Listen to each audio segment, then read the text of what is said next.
بسم الله الرحمن الرحیم السلام علیکم ورحمۃ اللہ وبرکاتہ۔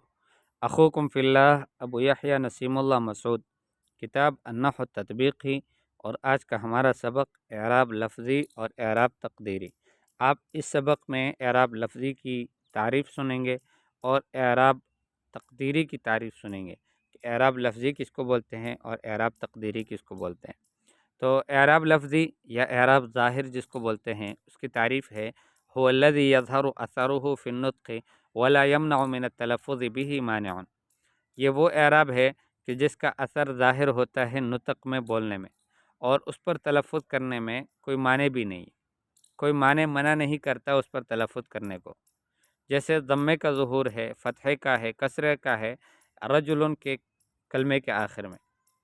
ایسے ہی اوپر جو مثال ہم نے پڑھی تھی کہ جاء رجل اور اتقتلون رجلا، تو اوحینا الی رجل، وہاں پر ہم سب کے سامنے ہیں کہ یہ جو ضمہ فتحہ کسرہ ہے، یہ آخر میں اس کے اوپر اس کا اثر ظاہر ہوتا ہے بولنے میں، رجلن، رجلن اور رجلین فرق پڑ رہا ہے، تو کوئی معنی نہیں ہے تلفظ کرنے سے۔ ایسے ہی ضمے کا ظہور، فتحے کا، سکون کا ظہور کلمہ یأکلو کے آخر میں، کہ ایک دفعہ یأکل ہوتا ہے، پھر یأکلا بن گیا، پھر یأکل بن گیا، تو اس کے آخر میں فرق پڑ رہا ہے اور واضح ہے۔ اعراب تقدیری کس کو بولتے ہیں؟ هو الذی لا یظہر اثرہ فی النطق۔ اعراب تقدیری اس کو بولتے ہیں کہ جس کا اثر نطق میں ظاہر نہ ہوتا ہو بولنے میں۔ وانما یقدر لمانع، بلکہ وہ مقدر مانا جاتا ہے ایک معنی کی وجہ سے۔ اب وہ معنی کیا ہے؟ التعذر، ایک تو تعذر ہے کہ ممکن نہیں ہے، ٹھیک ہے، اس کے اوپر آ جائے اعراب، اس کا ظاہر ہو نطق بولنے میں، اس کا اثر ظاہر ہو اعراب کا، یہ ممکن ہی نہ ہو، متعذر ہو۔ اس کی ہم آگے تفصیل پڑھیں گے کہ متعذر کہاں ہوگا اور کیسے ہوگا۔ او ثقل، یا پھر ثقل ہو، ممکن تو ہو لیکن ثقیل ہو، اس کو ایسا اگر پڑھیں گے تو زبان پہ بھاری لگے گا، تو اس لیے بھی اسے بچ سکتے ہیں، تو اس کا اثر کو ظاہر نہیں کریں گے نطق میں۔ او اشتغال المحل بحرکت المناسبہ، یا پھر ایک حرف ہے جو مشتغل ہے ایک مناسب حرکت کے ساتھ، اس کے اوپر پہلے سے ایک حرکت کسی اور وجہ سے ہے جو موجود ہے، اب آپ اس اعرابی لحاظ سے اس کے اوپر دوسری حرکت کو لانا چاہتے ہیں، تو ایک محل میں دو حرکتیں نہیں آ سکتی، دو قسم کا اعراب نہیں آ سکتا، اس میں تو وہ پہلے سے ایک حرکت سے مشغول ہے، بس وہی کافی ہے، دوسرا اس پہ نہیں لائے گا، تو وہاں پر اعراب کو ہم تقدیری مانیں گے۔ والاعراب التقدیری یقع فی خمسۃ اشیاء، اعراب تقدیری 5 چیزوں میں واقع ہوتا ہے: اسم مقصور میں، اسم منقوص میں، اسم مضاف الی یاء المتکلم میں، فعل مضارع معتل الآخر بالالف میں، اور فعل مضارع معتل الآخر بالواو اور یا پھر بالیاء میں۔ ان 5 جگہوں میں اعراب تقدیری ہوتا ہے، وہاں پر ہم اعراب کو مقدر مانتے ہیں۔ اس کی تفصیل ہم پڑھیں گے، اس میں سے آج جو ہم پڑھتے ہیں وہ صرف اسم مقصور کو پڑھتے ہیں۔ اسم مقصور کس کو بولتے ہیں؟ ہوا کل اسم معرب آخرہ الف لازمہ، یہ ہر وہ اسم معرب ہے، مبنی نہیں ہے، ظاہر بات ہے معرب ہے کہ اس کا آخر بدلتا ہے اختلاف عوامل کی وجہ سے، اور اس کے آخر میں ایک الف لازمہ ہے، الف لازمہ یعنی الف ثابتہ، جیسے الفتح، الہدی، العصا، الرضا، الربا، المصطفیٰ، الضحیٰ، المولا، ٹھیک ہے۔ تو یہ جو مثالیں ہیں نا، اس کے آخر میں الف لازمہ ہیں، اب یہ بدلے گا نہیں، اس پر اعراب تقدیری مانیں گے، ہم کہیں گے کہ یہاں مضموم ہے، جیسے جاء الفتح، ایک لڑکا آ گیا، تو الفتح کو ہم کہیں گے کہ یہ فاعل ہے، مرفوع ہے اور ضمہ مقدری کے ساتھ، ٹھیک ہے۔ حکم ہو، اس کا حکم کیا ہے؟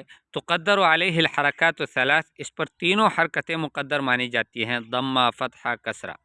وَيَمْنَعُ مِنْ ظُهُورِهَا التَّعَذُّرُ، اس کو ظاہر ہونے سے کیا چیز منع کرتا ہے؟ وہ تعذر منع کرتا ہے، تعذر یعنی ناممکنی، مستحیلی، کہ ممکن ہی نہیں ہے، جیسے کلمۃ الہدی فی الآیات الآتیہ، جیسے آنے والی آیات میں الہدی جو کلمہ ہے، اس کو آپ دیکھو، قال تعالی جاءہم الہدی، الہدی یہ فاعل ہے، مرفوع ہے، اور رفع کی علامت ضمہ مقدرہ ہے آخر میں۔ منع من ظہورها التعذر، اس کو منع کیا ظاہر ہونے سے تعذر نے۔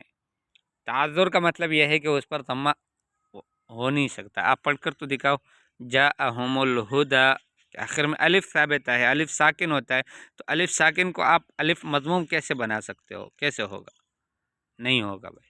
تو یہاں پر یہ فاعل مرفوع ہے، رفع کی علامت ضمہ مقدرہ ہے آخر میں، اور منع من ظہورها تعذر، اس کے ظاہر ہونے سے منع کیا ہے اس کو تعذر نے، یعنی ناممکنی نے۔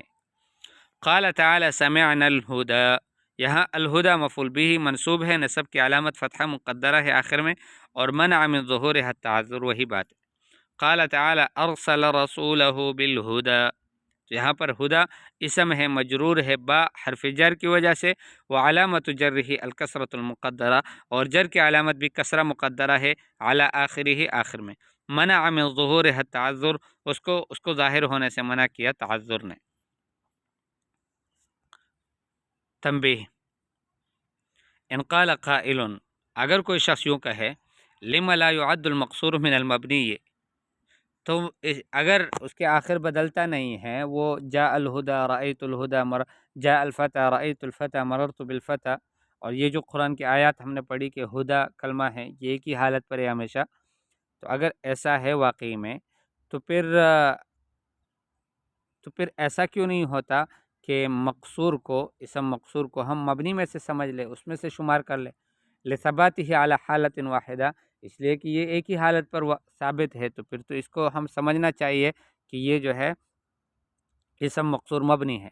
قلت، میں کہتا ہوں، یعنی یہ کاتب کہتا ہے، شیخ خالد عبدالعزیز وہ کہتا ہے، انما ثباتہ علی حالت واحدۃ فی الظاہر فقط، یہ جو اس کا ایک حالت میں باقی رہنا ہے، جمنا ہے، یہ صرف ظاہر میں ہے، والحق انہ متغیر فی التقدیر، تقدیر میں چھپے ہوئے طریقے سے وہ بدلا ہوا ہے، اس میں تبدیلی آ گئی ہے، تو جس میں تبدیلی آتی ہو وہ معرب ہوتا ہے، مبنی نہیں ہوتا۔ ودلیل ذالک، اس کی دلیل کیا ہے؟ دلیل یہ ہے انہ یثنی و یجمع، کہ اس کا تثنیہ بھی آتا ہے، اس کی جمع بھی آتا ہے، فیتغیر آخرہ، تو پھر اس کا آخر متغیر ہوتا ہے۔ اما المبنی، مبنی جو ہے، فلا یثنی ولا یجمع، نہ وہ تثنیہ بنتا ہے نہ وہ جمع بنتا ہے، فیصح ان تثنی و تجمع، یہ اس میں صحیح ہے کہ آپ اس کو مثنیٰ بھی بنا دیں، اس کو جمع بھی بنا دیں، جیسے الفتح العصا، ولا یصح هذا فی نحو هؤلاء ومن، اور یہ تثنیہ اور جمع بنانا یہ ہؤلاء اور من میں صحیح نہیں ہے۔ الفتح اور العصا، اس کو جو ہے آپ تثنیہ اور جمع جو ہے بنا سکتے ہیں، جیسے الفتح ہے تو الفتح اور الفتیانی اور الفتیتو، یہ تینوں طرح سے بن سکتا ہے، تثنیہ بھی آتا ہے، اس کا جمع بھی آتا ہے، اور العصا، العصوانی اور العصیو، اس کی جمع آ سکتی ہے، تثنیہ آ سکتی ہے، لیکن ہؤلاء کو کیسے ہم کریں گے؟ الحمدللہ، ہؤلاء جو ہے اس کا نہ تثنیہ بنتا ہے نہ اس کا جمع بنتا ہے، تو وہ تو مبنی ہے، یہ مبنی نہیں ہے، یہ معرب ہے، اور اس کا آخر بدلتا ہے، بس یہ ہے کہ اعراب کا ظہور اس پر متعذر ہے۔